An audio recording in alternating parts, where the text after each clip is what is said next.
There was some policy and a lot of politics coming out of the White House today. As promised, Donald Trump signed a new version of his travel ban after the first attempt got deep sixed by the courts. Fascists out, refugees in. And sparked protests at airports around the country, including here at Logan. Today, the president removed Iraq from the list of targeted countries. 6 Muslim-majority countries remain. Instead of immediate implementation, which caused chaos around the world last time, this order won't go into effect until March 16th.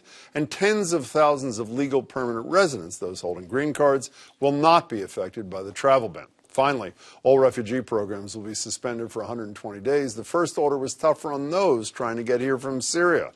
The State Department will implement the provisions in this order that allow for the admissions of refugees when it is determined they do not pose a risk to the security or welfare of the United States. And while the travel ban was today's news, the Capitol was still buzzing from the Twitter storm the president unleashed early Saturday morning. Terrible. Just found out Obama had my wires tapped in Trump Tower just before the victory. Nothing found. This is McCarthyism. And another, Trump said, how low is President Obama gone to tap my phones during the very sacred election process? This is Nixon/Watergate, bad or sick guy. This barrage of messages came as Trump dealt with the backlash of Attorney General Jeff Sessions' recusal from any investigations into how the Russians might have meddled in the presidential election because he had not disclosed 2 meetings with Russia's U.S. ambassador during the election. Congressional Democrats like Senator Elizabeth Warren say these unprecedented and unsubstantiated attacks against President Obama are meant to divert attention from Trump's Russia problem. I just think that it's becoming clearer every day that President Trump is failing, and he knows it.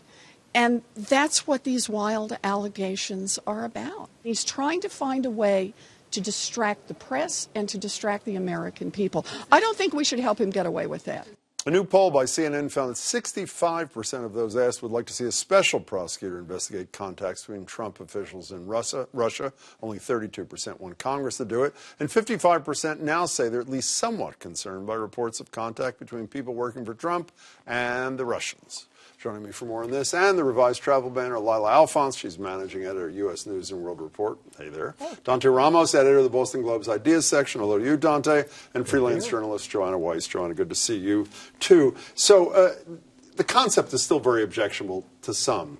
But the president and whoever was involved in this did eliminate some of the worst of round 1 of this travel order, did they not? They did. They did. I mean, and Trump is in a position where he still has to please his base, which was very happy with the original travel ban. So there was no way he was going to backtrack completely from that. What he surely had was a team of lawyers at work trying to figure out how to make this a little bit more legally airtight, and then also a plan for rollout. I mean, one of the reasons that it was such a roundly considered disaster was because it was so immediate, and the rollout was absolute chaos overnight. How do you make the case? I know you're not a legal scholar, even though you're a really smart guy, Dante. How do you make the case that it's a Muslim ban when the thing, at least to me, made it most clearly a Muslim ban when it said priority for exemptions was for minority religions in Muslim majority countries, meaning Christians, etc. That's all out of there now. I should have mentioned that earlier on. How do you make the case that this is targeted at Muslims rather than targeted 6 of the 7 countries that Barack Obama targeted in a different way? Well, part of it is that, this is essentially the original order if they had done half an hour of legal homework on it. And so they've corrected a few things, but it was still it's still a variation on the theme of the original policy, which various people throughout the administration, like Giuliani and others, have, or allies of the administration, have portrayed as a Muslim ban. Well, Giuliani said that he was asked specifically by Trump during the campaign to craft a Muslim ban. So this is just, it's a slight correction. It's a rollback of what started out as a more explicit policy, but has basically just been had some of the edges trimmed off. How did the Trump lawyers, assuming this ends up back in court tonight, Maura Healey and everybody else is looking at challenging this thing, how do they argue irreparable harm when they said that the reason why they needed that injunction from the Ninth Circuit 25 or 26 days ago, was irreparable harm will be done if there's even a minute of delay. Well, it's been 4 weeks of delay, and there's been no irreparable harm. I don't think that's their goal anymore. I think the goalposts have moved. What is the new goal? Well, the first quarter of the new executive order defends the old executive order, point by point. It goes through a lot of the arguments that were put before the courts, before the federal courts. There's also provisions in there that address the things protesters were most angry about. Section 12, I think it's section D and E there, specifically say that if your visa before was canceled or revoked, that you can get a special piece of paper, a special document that says you are now allowed to travel. So where does that take you? So I think what they're really doing is looking at the bigger picture there. They will be allowed to eventually add countries to this ban. They haven't specified which ones they're going to add, but they also haven't specified what countries need to do in order not to be added. You know, one of the interesting things was a piece in your paper online just a few hours ago about how 7,000 doctors from those 6 countries in recent years have served 14 million patients in the United States. Just sort of, real world implications. Last thing about this before we move on to the infamous tweets. Should Democrats just not shut up and move on? I mean, can they complain about every single thing Donald Trump does? Or do they say here, we won in court and we pretty much muted the worst of this?